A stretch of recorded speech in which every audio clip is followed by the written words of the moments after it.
Under the electric lights of the Estadi Olímpic Lluís Companys, Barcelona and Inter Milan delivered a Champions League semi-final first leg that will be remembered for its intensity, drama, and pure footballing brilliance.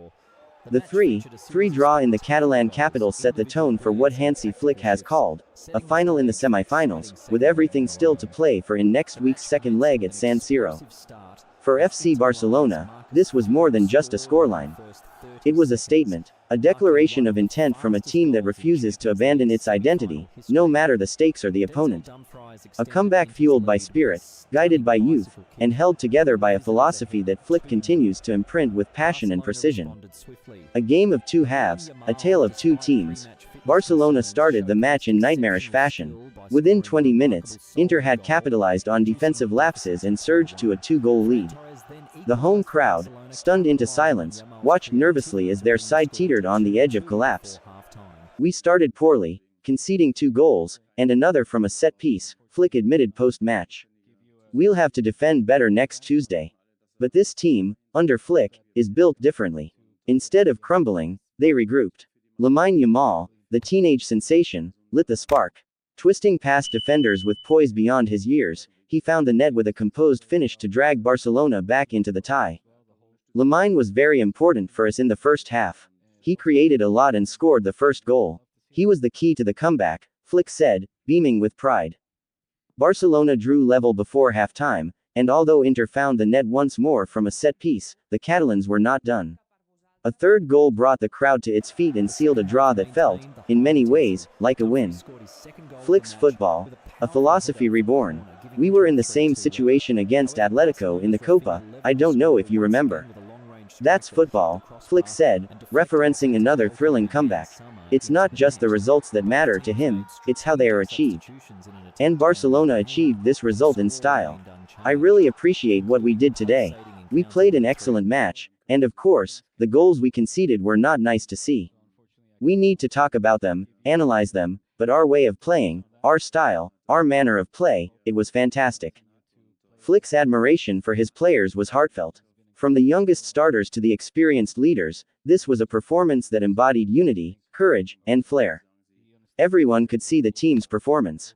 They were incredible on the ball, in a Champions League semifinal. Youthful energy meets veteran calm.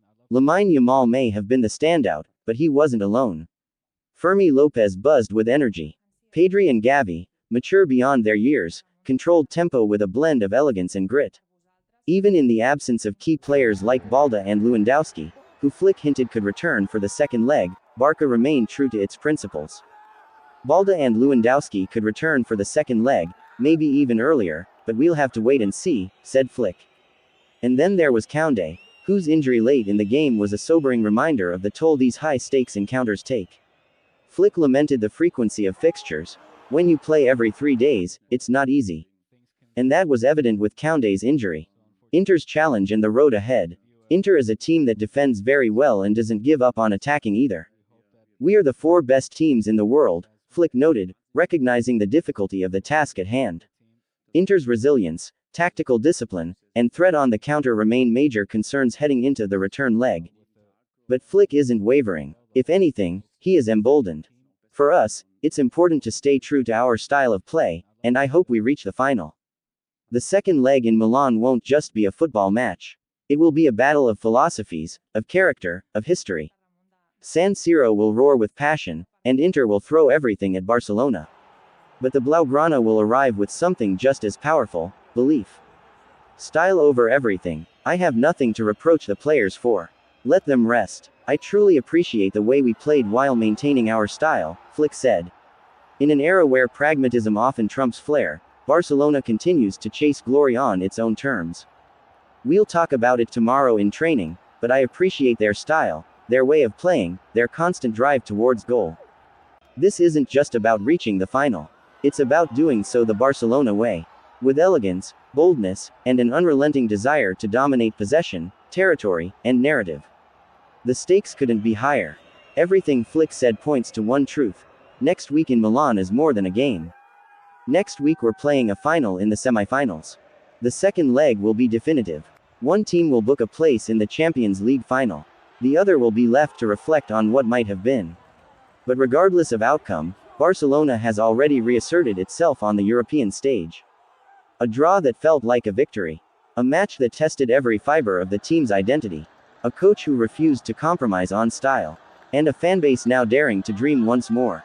Now, more than ever, Barcelona needs its faithful. The second leg at San Siro will require everything: tactical precision, physical endurance, emotional control. But most of all, it will require unity. As fans, as lovers of the game, as believers in beautiful football, it is time to rally behind this team. Share the story, wear the colors, speak the pride, and when that whistle blows in Milan, know that you are part of a legacy that refuses to fade. This is not just about returning to a Champions League final. It's about proving that the Barcelona way still matters. That style, heart, and identity can prevail against all odds. So let's write the next chapter together. Because this team isn't done yet. Visca el Barça, always.